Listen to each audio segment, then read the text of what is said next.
அஸ்ஸலாமு அலைக்கும் வரஹ்மத்துல்லாஹி வபரகாத்துஹு.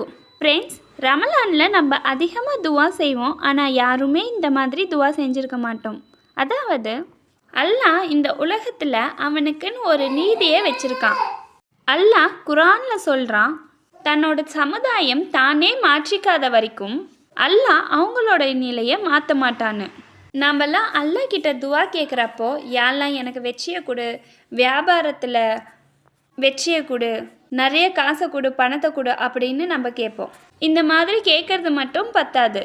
நபி ஸல்லல்லாஹு அலைஹி வஸல்லம் சொன்ன இந்த ஹதீஸை நம்ம அதிகமாக கேள்விப்பட்டிருப்போம். ஒரு பறவை தன்னோட கூட்டிலிருந்து சாப்பாடை தேடி வெளியே போகும். ரிட்டர்ன் வர்றப்போ சாயங்காலம் வயிறு ஃபுல்லாக வரும். அதுபோல் யார் அல்லாஹ் மேலே அதிகமான நம்பிக்கை வச்சிட்ருக்காங்களோ அவங்களோடைய தேவையை அல்லாஹ் கண்டிப்பாக பூர்த்தி செய்வான். இதில் நம்ம கவனிக்க வேண்டிய விஷயம் என்னவென்றால், அந்த பறவை கூட்டில் மட்டும் உட்காந்துருக்காம சாப்பாடை தேடி வெளியே போகுது. இந்த மாதிரி நிறைய ஹதீஸுங்க இருக்குது. மூசா அலைஹிஸ்ஸலாம் கடுமையான நெருக்கடியில் இருக்கிறப்போ அல்லாஹ் அவங்களோட கைத்தடியை கடலில் அடிக்க சொன்னான். இதுபோல் மரியம் அலைஹிஸ்ஸலாம் அவங்க பிரசவ வழியில் இருக்கிறப்ப அவங்களுக்கு உணவு கொடுப்பதற்கு பக்கத்தில் இருக்க மரத்தை பிடிச்சி ஆட்ட சொன்னான். அல்லாஹ்னால நமக்கு டைரெக்டாக கடலை பிளக்கவோ அல்லது உணவை கொடுக்கவோ முடியும். ஆனால் அல்லாஹ் நம்மளிடம் எதிர்பார்ப்பது என்ன? ஒரு முயற்சியை.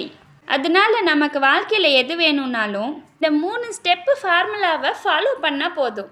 ஃபஸ்ட்டு, அல்லாஹ் கிட்ட சின்சியராக துவா கேட்கணும். செகண்டு, அதை அடைய வேண்டியதுக்கான பிளானை நம்ம கரெக்டாக பண்ணணும். தேர்டு, பிளான் பண்ணபடி அல்லாஹ் மேலே முழுமையாக நம்பிக்கை வச்சு முயற்சி செய்யணும். ஸோ இன்ஷா அல்லாஹ் இந்த ரமலானில் அதிகமாக துவா கேட்டுட்டு முயற்சியும் செய்யலாம். ஃப்ரெண்ட்ஸ், வீடியோ பிடிச்சிருந்தா லைக் பண்ணுங்கள், அதே மாதிரி சப்ஸ்கிரைப் பண்ணுங்கள்.